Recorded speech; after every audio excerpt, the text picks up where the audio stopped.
이게 전라북도 완주군에 있는 상황입니다. 완주군 삼천 3동에서 2020년 4.15 총선인데요. 아까도 말씀드린 대로 이게 전체 선거인수가 4,674고 투표 용지도 4,674장이 나갔어. 그런데 투표 수는 몇 표? 4,684에서 정확히 10표가 유령이 생긴 거야. 있을 수 없죠. 50명 있는 반에서 반장 선거인데 어떤 놈이 60표를 얻은 거야. 이건 가짜잖아요. 그럼 반장 선거 새로 해야 되죠. 바로 이것처럼 여러분 있을 수 없는. 그래서 저는요 이 대표께 뭐 마지막 시간 다 돼가니까 이런 말씀을 이 대표가 했지 않습니까? 이준석 대표는 사전투표 조작이 사실이면 정계 은퇴하겠다는데 저는요 은퇴하라고 요구하고 싶지 않습니다. 대신에 부탁드리고 싶은 뭐냐면 은퇴할 리 없어요. 조작이 아니니까. 예. 이런 거는요. 그러면 몇 표까지 부정선거로 볼 것이냐 그랬지 않습니까? 아까 이 대표는 말하기를 이제 저 야 대표 이제 대한민국을 땅떡 이 넓은 데서 기껏해서 10표 나왔는 걸 가지고 뭘 부정선거냐라고 할지 몰라도 이걸 선관위에서 답변을 못했어요.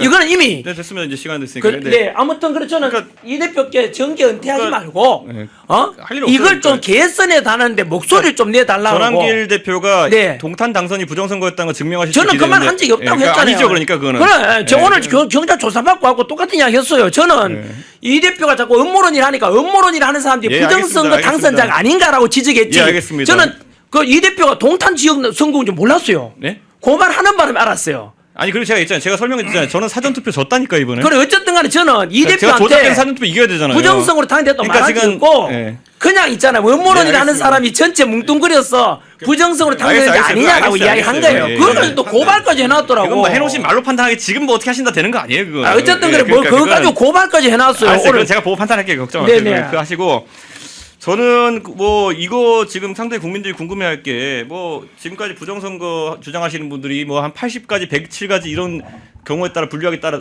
주장하셨는데요. 좀 이제 가지칠건 좀 쳤으면 좋겠어요. 그래가지고 우리 대선 이후에 그 계엄 이후에 가장 문제됐던 게 이제 A웹이라는 데가 이제 사실 그 뭐 수원에다가 선관위 연수원에다가 그 사무실 차려놓고 부정선거를 획책하고 이렇게 뭐 부정선거를 전 세계 전파하고 했다고 이렇게 했고 중국 사람들이 뭐 99명 있다 이랬잖아요. 그 주장이 맞는 것 같으세요? 아니 아직도 그 이제는 좀 아닌 것 같으세요? 저는 개인적으로 한 번도 실체라고 말한 적은 한 번도 없어요. 그러니까 지금 봤을 때는 다만 제가 의심이 있다 이거죠. 근데 그 사람들이 지금 밝혀진 거는 선관위의 6급 7급 직원들 아마 전환기 대표 제자쯤에 해당하는 사람이 거기 연수원에 있었던 건데 그 사람 중국 사람이에요? 아니, 그게 아니라 제가 이거는 제가 허경 예, 기자 예. 영장 기각을 받아가지고 예, 예, 그거에 예. 풀하게 말씀드릴 수 예. 99명은 아닌 것 같고요. 아니죠. 전 개인적으로 아니죠. 근데 중요한 거는 뭐냐면 선거 연수원에 A웹 서울센터가 있었다는 예. 겁니다. A웹 서울센터, 수원 선거연수원 A웹 서울센터가 있었던 것이고 그 옆에 그 농업박물관에 그 이른바 그 뭐 캡틴 아메리카로 하는 친구가 거기에 경비원으로 있었어요. 위장 취업을 해갖고 4개월인가 6개월 근무를 하면서 거기에 중국인들이 왔다 갔다 하는 사람들을 체크를 했어요.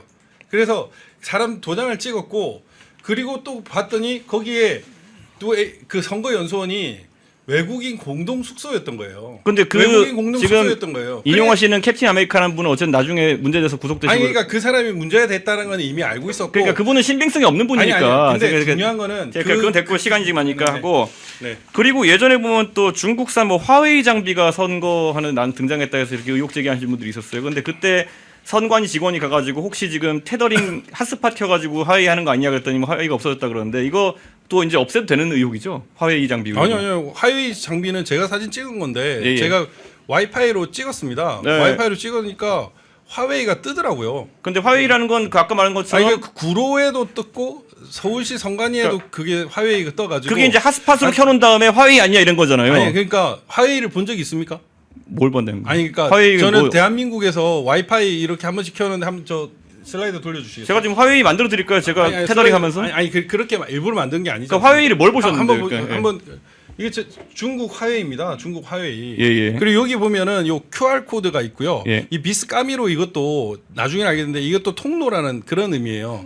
그러니까 이거는 결국에는 선거 과정에서 뭔가 우리가 의심을 그러니까 할 수 그게 있는 그런 일들이 일어나고 있다라는 의심이 든다는 거죠. 선관위 직원이 그래서 화웨이를 발견해가지고 가까이 가가지고 혹시 지금 핫스팟 켜고 계시냐 이게 너무 수법이 일반화되어 있기 때문에 아니 얘기했다는 그게 거 아니에요? 아니라니까요. 이거는 뭐였냐면은 제가 서울시 선관위에서 그거 찍을 때 그 CCTV 찍을 때 제가 찍은 거예요.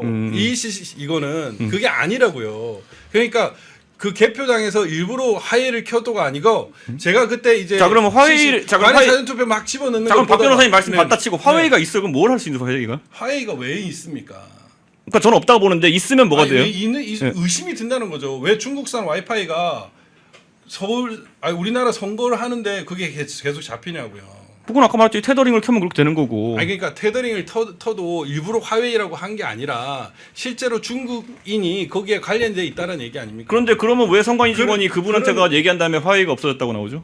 그거는 그런 사람일 수도 있고 예. 지금 제가 찍은 거는 그럼 그게 변호사님이 아니라는 이걸 보고 화해 장비라고 확신하신 이유는 뭐죠? 아니 제가 한 번 더 보여주세요. 예. 저는 요걸 한번 바꿔주세요. 그 화면 네. 아까요. 그러니까 이게 보니까 네. 제가 이제 서울 선관위 특별감찰이라는 제목 유튜브 찍으면서 네. 박주현 변호사 TV에 그때 있었습니다. 예. 한번 논란이 예. 됐었죠. 예. 하웨이 이게 있었고 요 비스까미로 이것도 통로 이런 의미예요. 그리고 QR 패스 이것도 전자 출입증이에요. 그러니까 이 자체가 왜 갑자기 동시에 뜨냐고요. 그러니까 의심되지 않습니까? 이거는 누가 조직단 게 그 당시에 주변에 사람이 별로 없었어요. 아니 그러니까 그거는 언제든지 누구나 핫스팟을 저희 이름 만들면 된다니까요. 아니 그러니까 그리고 실제로 그 수법으로 그 수법으로 부정선거 주장하시는 분들이 몇 번 조작을 하려다 걸린 적이 있었다는 거예요. 판단하실 겁니다. 이런 예. 게 있다는 것 자체가. 그럼 다시 네. 주장해서 화웨이를 발견했어요. 그럼 뭘 할 수 있냐는 거죠. 자 이제 그 예. 의심을 하자는 질문으로 거죠. 이제 전환길 대표 측에서 말씀. 이거 하나만 답변하시겠습니까? 아 그러니까 끝났다. 예, 요거 한번 봐주시고. 아까 또 그거 재밌게 보셔가지고 이게 베어이라 십상피라고 이 웨더 카르텔에 보면은 이제 부정선거의 7대 대표 물증이라고 해가지고 이렇게 있는데 이게 이제 뭐 아까 말했던 일장이나 쌍둥이를 넘어서 이제 요겁니다. 이것도 제가 도태우 변호사 참관을 대구에 가 밤새도록 참관하면서 제가 찍은 겁니다. 여기 보면은 이게 거제 고현동이고요. 여수 소라면이에요. 그러니까 다른 지역입니다. 거제와 고현인데 이 쌍둥이 같은 표시가 나왔어요. 네. 거제와 여수가 같이 나왔다고요. 이것도 아까 말했는 그 10개의 그 선처럼 네. 그러니까 오류, 위조 투표지라는 얘기입니다. 그러면 자 예. 변호사님 신기하지 않습니까? 근본적인 문제로 네네. 저 주 투표용지는 왜 같이 있는 거죠?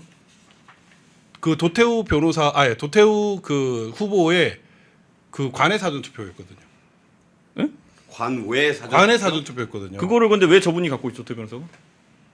도태우 변호사가 아니고 도태우 변호사 2024년 그러니까 저 표를 출마를 했잖아요. 저 표를 어디서 그럼 유출한 거냐고요? 유출한 게 아니라 제가 참관을 하면서 네, 예. 개표 참관하면 찍은 거라고요. 아, 그러니까 저 두 군데 꽃이 같이 있으면 안 되는데 있었다. 그렇죠. 그 두 자국이 자국 말고 저 동네가 다르잖아요. 지금 밑에 보면 고현하고. 아니 그러니까 관외 사전 투표 거제 고현에 가서 예. 사전 투표를 한 거고 예. 대구 사람이 예. 이거는 여수 소라면 가가지고 사전 투표를 한 겁니다. 관외 사전 투표. 그러니까 그래서 거제 고현에서 대구 중구 대구 중구로 가고 아 얘는 생각하는데 위조 투표지 상태가 똑같다는 거죠. 그럼 위에 같이 찝었고 이렇게 된 게 아니라 그냥 이거 위조 예, 인쇄 자국이에요. 인쇄 자국. 인쇄 자국이다. 네, 아까 그 10개의 선도 인쇄 자국입니다. 그러니까 그것은 즉 뭐냐? 위조 투표지 공장이 따로 있는 거예요. 왜 2024년 그리고 2020년 63 대선은 QR 코드가 아닌 바코드로 대체됐죠. 네. 선관위는 그 바코드도 요런 것도 보면은 일련 번호가 다 있는 바코드인데 요 바코드 보면 다 일련 번호가 있습니다. 네. 우리나라 선관위가 만든 바코드는 일련 번호를 다 없앴어요. 왜냐면은 그걸 보면서 조작하는 거를 육안으로 판단할 수 있으니까 요 우리나라 투표지는 바코드를 없앴습니다. 그리고 네. 제가 계속 처음부터 갖고 있는 의문은 왜 이 부정선거단은 정말 용의주도한데 정작 투표용지 인수할 때는 배춧잎이든 인형이 있는 투표지든 이런 것들 30만 명 그러니까 표 중에 만약에 몇 개 나오는 거예요. 그러니까 이게 딱 걸린 거죠. 30만 명 만약에 중에 한다면. 그러니까 30만 장 중에 몇 개가 나왔는데 아까도 말씀드렸지만 그 중에서 문제 있는 두 개가 확률론적으로 안에 대구 중담구로 여러 곳에서 왔다. 아니 그러니까 그런 제가 뭐 편의상 30만 중에 한 예, 건데 예, 예. 더 중요한 거는 아까도 말씀드렸다시피 빡빡한 투표지들은 전부 다 위조 투표지들입니다. 빡빡한 위조다. 네, 빡빡한 투표지들 공면이 돼야 된다는 거죠. 공면이 그러니까 그런 부분을 잘 알고 계셔야 돼요. 예, 한번. 예.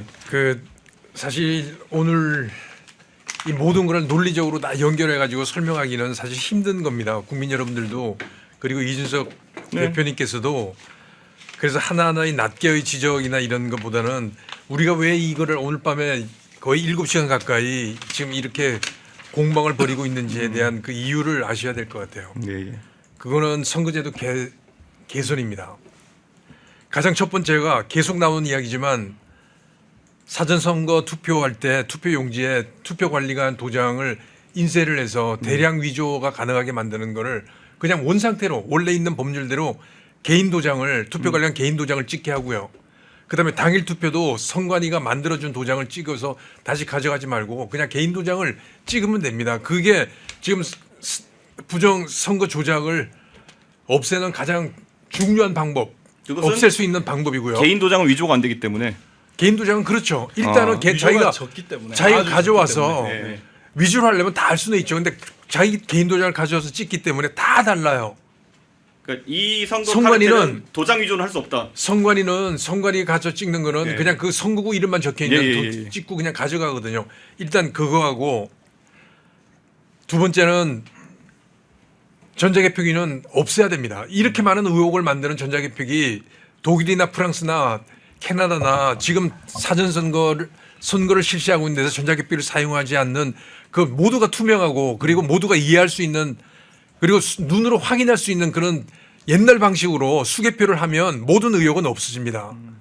네, 이제 전한길 대표 측의 토론은 이제 5분 토론이 끝나가고 계속 같은 이제 논점을 말씀하시니까 이해하시는 뭐 시청자들은 무슨 얘기를 하고 계신가는 이해할 것 같아요. 자, 이제 이준석 대표의 5분입니다. 저는 아까 재외국민 투표 관련해 가지고 그 52대 1 이게 나온 거를 믿기 어렵다 이렇게 하셨는데 아까 그 표 한번 다시 보여주시겠어요, 대표님? 그 앞에 있는 앞에. 그 표. 예. 그러니까 제가 계속 이제 부분 집합이라 얘기하는 거는 지금 당일 투표에 비해 가지고 사전 투표가 우선 현격하게 그 빨간색이 적고요. 그 중에 하나가 이제 재외국민 투표 승리가 된 거고 저거는 이제 80명이 투표한 의령군의 그런 재외국민 투표라는 거잖아요. 근데 여기서 이제 문제가 있다고 하셨는데 사전 투표에서 민주당에 대한 조금 더 높은 지지 성향이 나오고 재외국민 투표에서 아주 강한 지지 성향이 나오는 것 경향성은 유지가 되거든요. 그러니까 이게 뭐 튀는 게 있는 게 아니라는 생각이 좀 들거든요. 어떤 게 문제라는 거죠? 아니 아무리 그래도 그렇지. 아무리 그래도 그렇지. 아니 어떻게 이럴 수가 있어요? 이거 납득이 이게 됩니까? 상식을 이거? 가지고 바라보면 좀 이상합니다. 많이 이상합니다. 그러면 아무리 그래도 그렇지 이런 거면 그러면 아무리 그래도 그렇지 옛날에 그러면 그러니까 아무리 그래도 그렇지 이런 거. 그러니까 숫자를 보고 이제 우리가 다질 수가 있냐 뭐 이런 건가요? 아니요, 전국이 일관적으로 일률적으로 저렇게 같은 패턴을 보이는 거는 네. 조작의 가능성이 있다는 거죠. 근데 잠깐 이거 다시 보시죠. 그러면 이거대로라면요. 자, 그 지역별로 보면 패턴이 명확하잖아요. 예를 들어 당일 투표에서는 전라도 지역이 파란색이 명확히 패턴을 그렇죠. 보이고요. 덩어리 졌잖아요. 사전 투표에서는 영남 특히 TK 빼놓고는 다 파랗게 됐잖아요. 어떻게 다 저럴 수가 있죠, 저거는 TK 빼놓고. 그러니까 어떻게 왜 그럴 수 조작이니까, 조작이니까. 될 수가 없습니다. 아 조작이니까 TK 빼고 다 졌다. 그렇죠. 아. 왜냐하면 TK하고 전라도는 조작하기가 쉽지가 않아요. 어. 일률 패턴을 가지기 때문에 나머지 지역이 저렇게 전국이 저렇게 같은 패턴을 보이는 것이고 그게 2020년부터 계속해서 비슷한 패턴을 나타내는 것은 조작이 아니면 나올 수 없습니다. 그걸 표현한 게 Z값이에요. Z값이 40이 이렇게 나오는 것은 정말 지구 탄생에 매주 로또 1등 맞을 확률보다도 낮아요. 저는 근데 이게 지금 계속 이제 결과에 끼워 맞추는 거다라고 제가 주장했잖아요. 그러니까 이게 저는 그게 좀 안타까운 거. 지금 여기 결과를 가지고 이야기를 하는 거죠. 그러니까 이 안에서 그러니까 우리가 항상 얘기하는 게 로또에 당선된 내 옆 사람 로또 당선되면은 네가 800만 분의 1을 뚫었다는 게 말이 되느냐? 너 부정이냐? 이렇게 나가는 건 좀 이상하잖아요. 왜냐 우리는 로또가 어떻게 되는지 기작을 알고 있기 때문에 될 수 있다 이렇게 얘기하는 거잖아요. 근데 저게 이제 안 된다는 생각을 하시는 것. 예를 들어 선거에 있어가지고 한 지역에 전체 몰표가 나오고 예를 들어 미국에서도 보면요. 미국에서 뭐 레이건이 재선되고 이럴 때 싹쓸이 했거든요. 한 그럼- 지역이 그럴 수는 있는데 전국이 저렇게 같은 패턴을 계속해서 반복된다는 건 미국은 레이건이 거의 쓸었어요 그때. 50년대 그 선거구에 선거동에서 그러니까 98%가 민주당이 사전선거 득표율이 더 높을 수가 있어요. 저는 선거에서 이번에 그 일본 보면 자민당이 거의 싹쓸이 했잖아요. 근데 일본 자민당도 그러면 사전 투표가 있는지 제가 확인해봐야 되겠지만 거기는 이런 편향성이 없을 겁니다.